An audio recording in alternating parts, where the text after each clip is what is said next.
9-year-old Selena Juarez was taken into custody Wednesday. Investigators say she'd suffocated the baby girl. Police responded to her home on November 4th for a call of an unconscious infant. One had stopped breathing. When officers arrived, they immediately began CPR. She died the next day at the hospital. Because she was the only person in the room at the time of this incident and was in charge of the care of the children, and based on the preliminary facts and circumstances that we collected at the scene in conjunction with witness statements and preliminary information from the coroner's office, we feel that she is the primary person responsible for this act, and it was an intentional act. Juarez is set to be arraigned this afternoon. Police say she may face additional charges. New this morning, a man was arrested after multi-city pursuit that started in Chesapeake. Police say troopers saw a car traveling at a high rate of speed around 10 p.m. on Wednesday. That was on Indian River Road. The car was approaching the intersection of Rion Drive. Daniel Wade McQuitty disregarded the red light at Rion Drive and continued driving fast. Officials say the pursuit continued into Virginia Beach on Princess Anne Road when troopers attempted to contain McQuitty. As troopers attempted to slow him down, he struck another trooper's car and pushed it briefly down the street before coming to a stop. McQuitty was taken into custody and charges are pending from Chesapeake Police and State Police. He was also wanted out of Norfolk for larceny. Also new right here on the WHS 1119 tonight, a suspect in the murder of a Jefferson County Sheriff's deputy is now facing federal carjacking charges. Jesse Johnson is one of the two men charged in the death of Deputy Brandon Shirley in Shively early August. LMPD sources confirmed to WHS 11 News Johnson is also one of three people indicted today on that carjacking charge.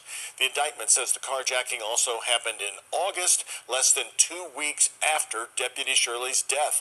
Johnson is also facing federal firearms charges in connection to the carjacking.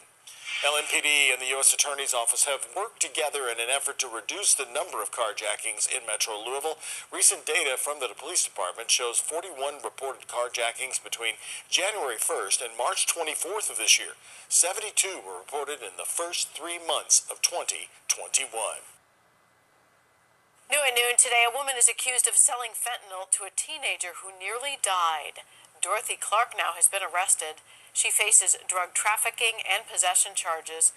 She's accused of selling the drug to a teen in Boone County. The teenager nearly died from an overdose this week. Deputies were called on Wednesday to where the teen was after ingesting the fentanyl.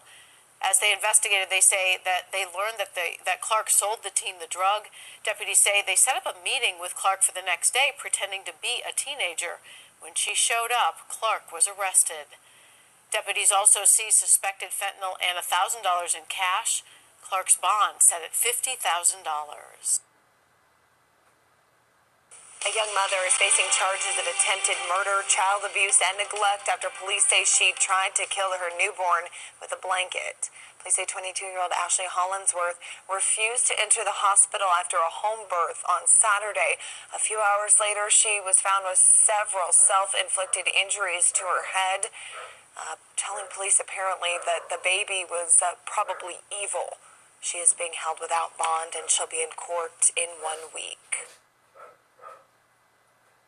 Well, the arrests of 3 suspected crooks for a number of break-ins comes with a message from Polk County's sheriff. 8 on your side's Beth Rousseau live in Winter Haven this morning with a warning he says impacts everyone. Good morning, Beth. Hey, Avery and Chris, that's right. Sheriff Grady Judd says that this morning these 3 teens, Chelsea McGee and the 2 other suspects, are in custody here in Polk County and facing charges. But he says this all started in Brandon. He says that's where McGee, the 18-year-old, rented a U-Haul and then drove to pick up the 16 and 17-year-old suspects. He says then the trio went to Lakeland, and that's when they broke into 2 cars and stole 2 guns. Now, someone who saw this happening in Lakeland called 911, and that's how deputies were able to take them into a custody and arrest them.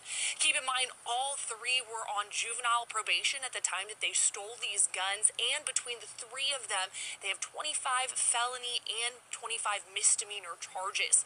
Sheriff Grady Judd, though, says that the real takeaway from the community in all of this should be make sure that you take your guns out of your car, take your valuables out of your car, and lock it up when you're away so that you don't fall victim to this type of crime.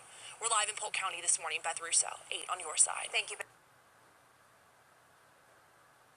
A local man heads to both federal and state prison for producing child